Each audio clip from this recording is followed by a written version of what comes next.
pagtulong natin ay nasa pangalan ng Panginoon. Siya ang lumikha ng langit at lupa. Ating ipahayag ang ating mga kasalanan sa Diyos. Ang ating Diyos ay Diyos na mahabagin at mapagpatawad.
Mapalad ang tao na pinatawad na yaong kasalanan at nalimot na rin ang kanyang nagawang mga pagsalangsang.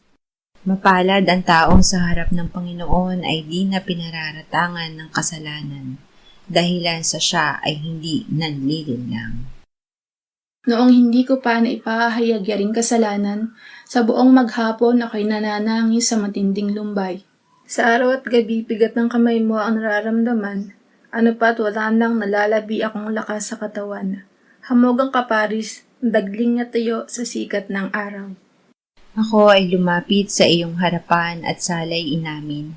Ang aking nagawang mga pagsalansang di ko inilihim. Pinagpasyahan ko ang lahat ng ito sa iyo'y idaing at aking natamo ang iyong patawad sa sala kong angkin.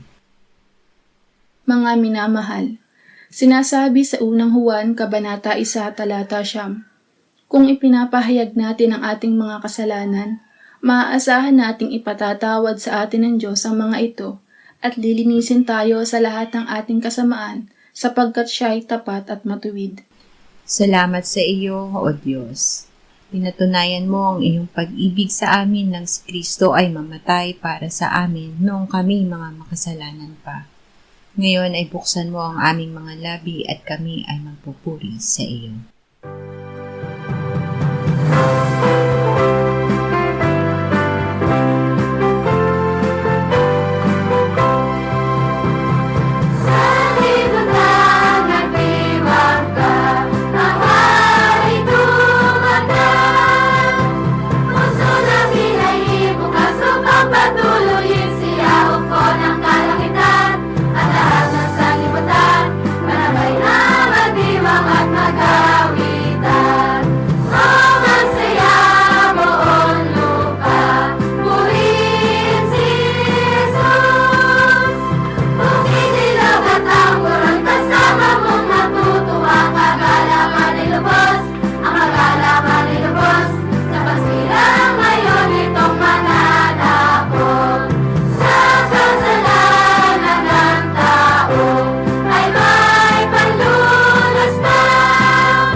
Isaya 6:6-7.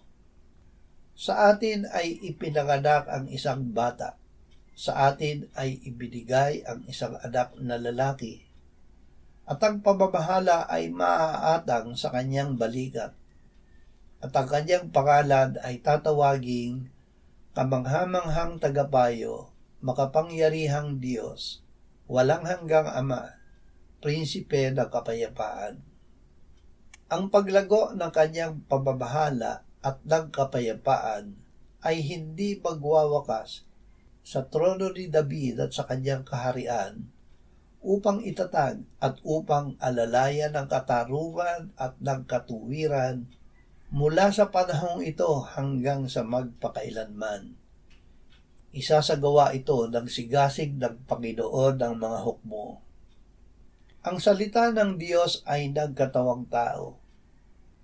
Ang Panginoong Hesus ang salita ng Diyos at Diyos na nagkatawang tao. Ibinigay ng Diyos kay Propeta Isaias ang mga pangalan ng Panginoong Hesus bago pa siya isilang. Kamanghamanghang tagapayo, makapangyarihang Diyos, walang hanggang Ama, prinsipe ng kapayapaan. Ngayong araw ng Pasko, tayo ay inaanyayahang magdiwang dahil ang ating hari ay dumatal. Si Kristo na ating sinampalatayaan at tinanggap na Panginoon at tagapagligtas. Siya na namatay at binuhay na muli ay iniakyat at iniluklok ng Ama sa kanyang kanan sa langit. Siya ay magbabalik upang lubusin ang ating kaligtasan. Awit 76, 10 hanggang 13. Sabihin ninyo sa mga bansa, ang Panginoon ay naghahari.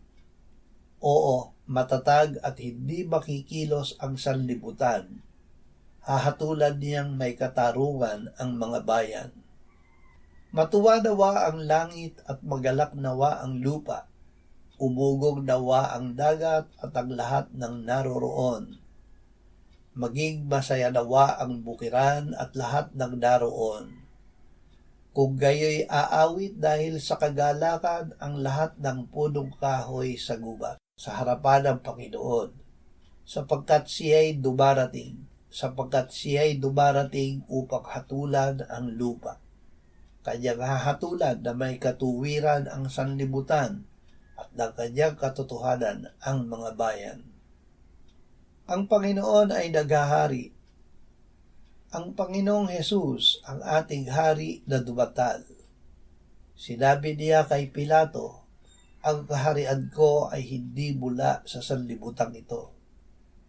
Sinabi sa kanya ni Pilato, kung gayon ikaw ay hari, sumagot si Jesus, ikaw ang nagsasabing ako'y hari. Ako'y ipinanganak dahil dito, at dahil dito ay pumarito ako sa sanlibutan upang magpatotoo sa katotohanan. Ang bawat isang panig sa katotohanan ay nakikinig sa aking tinig. Ang ating hari ay naparito, ngunit siya'y hindi tinanggap ng kanyang sariling bayan. Subalit ang lahat ng tumanggap sa kanya na sumasampalataya sa kanyang pangalan ay kanyang pinagkalooban ng karapatan na magiging mga anak ng Diyos, na ipinanganak hindi sa dugo o sa kalooban ng laman o sa kalooban ng tao, kundi ng Diyos. Tito 2:11 hanggang 14.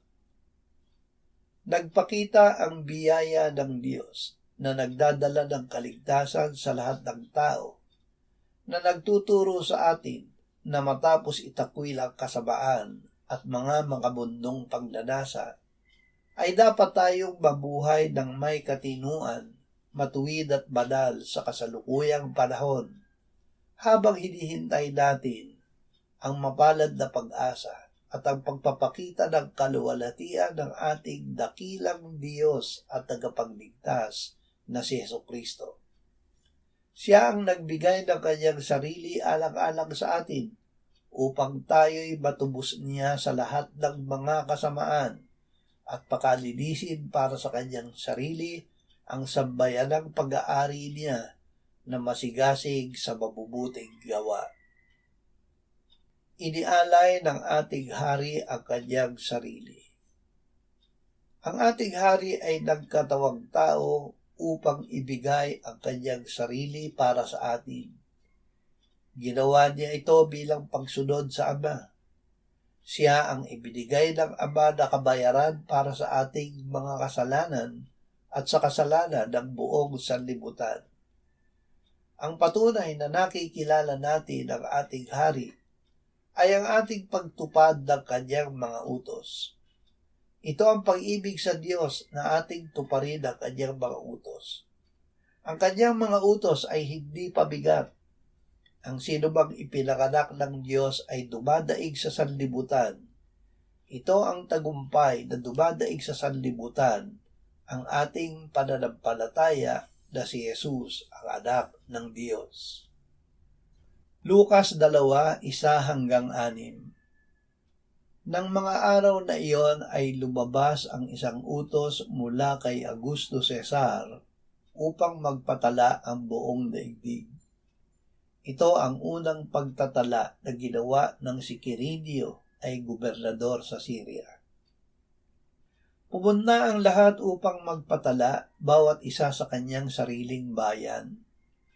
Umahon din si Jose mula sa Galilea, mula sa bayan ng Nazaret, patungo sa Judea, sa lungsod ni David na tinatawag na Bethlehem, sapagkat siya'y mula sa sambahayan at lipi ni David, upang magpatalang kasama ni Maria na kanyang magiging asawa na noon ay malapit ng manganak.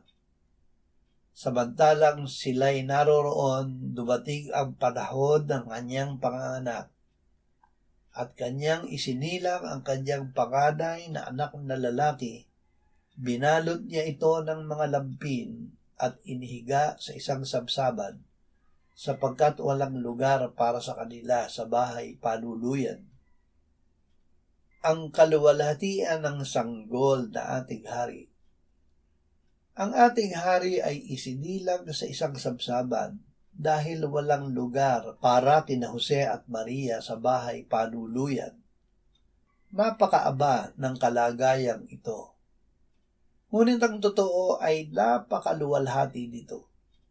Tumayo sa tabi ng mga pastol ng tupa sa parang ang isang anghel ng Panginoon, at ang kaluwalhatian ng Panginoon ay nagliwanag sa palibot nila. At sinabi sa kanila ng anghel, "Huwag kayong matakot, sapagkat narito, dala ko sa inyo ang magandang balita ng malaking kagalakan para sa buong bayan. Sapagkat ipinanganak sa inyo ngayon sa lungsod ni David ang isang tagapagligtas, na siya ang Kristo, ang Panginoon." At biglang sumama sa anghel ang isang malaking hukbo ng langit na nagpupuri sa Diyos at nagsasabi, "Luwalhati sa Diyos sa kataas-taasan, at sa lupa'y kapayapaan sa mga taong kinalulugdan niya." Magbulay-bulay ngayong Pasko.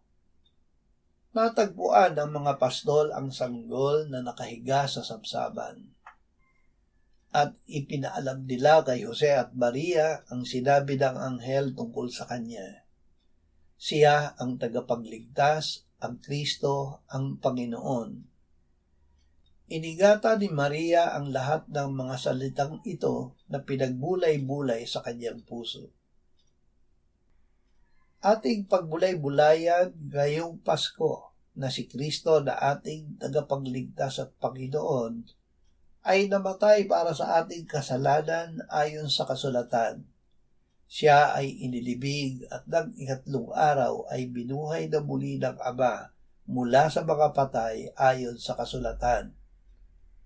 Ito ang magandang balita ng malaking kagalakan para sa buong sanlibutan.